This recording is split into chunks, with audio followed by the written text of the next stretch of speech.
আপনার মেয়ের সাথেও তাই হচ্ছে। আমার মেয়েটাকে বাঁচান মৌলভী সাহেব।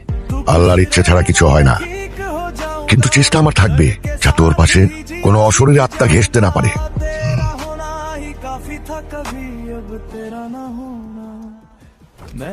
এটা ওর গলায় দিয়ে দিবেন। আর হ্যাঁ, কোনো অবস্থাতেই তাবিজ খোলা যাবে না। ইনশাল্লাহ সব ঠিক হয়ে যাবে। জি হুজুর।